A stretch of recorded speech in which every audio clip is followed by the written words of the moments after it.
Hello everyone, this is Andy, and the topic our presentation will be about is miter joints and framing clamp.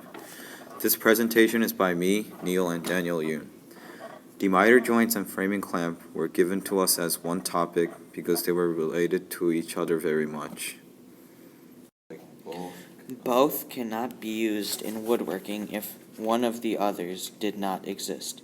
Without the miter joint, framing clamps would have no use, and without framing clamps, we would not be able to properly finish miter joints. So clamp onto your seats because we're going to give you more information on our topics: the mighty miter joint and the fantastic framing clamp. We will start by giving more specific information, yet interesting facts about the magnificent miter joint.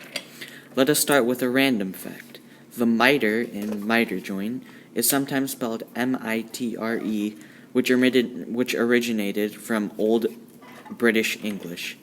Miter joint is a joint made between 2 or 3 pieces of wood or other materials to form a certain angle, such that the line of junction bisects the angle. Most commonly, miter joints are made to form an angle of 90 degrees, each joint being cut at 45 degrees each. There also exists a 3-way miter joint, but the process it takes to make is different from common 2-way joints. Traditionally, miter joints were made using manual miter saws. However, with technological improvements, it has been easily achieved by using power tools as well as computer-aided cutting machines. And of course, basic safety procedures should be implemented while operating these machines. This year, however, Mr. Katera will be the only one using the miter saw in our class. Is miter joint not only used in woodworking, it is also used in different areas of technologies, such as plumbing. In plumbing, miter joints are used to cut and make the metal pipes fit with another one.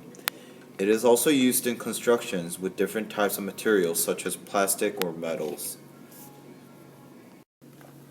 You might have noticed before, but miter joints are also used in making different frames for doors and windows.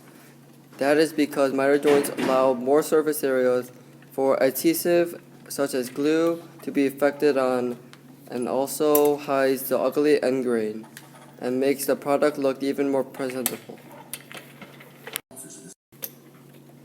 And now we move on to framing clamp, also known as a miter clamp. Because it is a clamp that holds the outer part of the miter joint, there's not much to explain about since the name pretty much introduces itself. It is used for holding frames or boxes that is used during the process of drying after applying adhesive. It is adjusted to different length and width according to what is used on. Some people make their own framing clamps. However, most just buy the commercial ones that are sold in stores. And now we have a short clip of video that shows how commercial framing clamps are used. Unlike every other miter clamp on the market that simply holds the stock in place, the miter-type clamp actually applies clamping pressure to the joint itself. Using a unique spring-loaded jaw design, the miter-type clamp transfers the clamping pressure to the joint, pulling the joint together. The miter-type clamp also has unique adjustable back fences that allow you to make final adjustments up to 1 degree to tighten a miter that isn't quite right. Just apply light pressure and dial in the perfect joint. We will just go over a few important information for a presentation again. You better pay attention now if you didn't before. Miter joint is a joint made between commonly 2 pieces of wood. Pros of using a miter joint is that it hides the end grains and allows your product to be more sturdy by providing more area for the glue to be affected on. Framing clamp, also known as miter clamp, is used to hold frames and boxes during the process of drying. It can be adjusted differently according to the piece one is using on.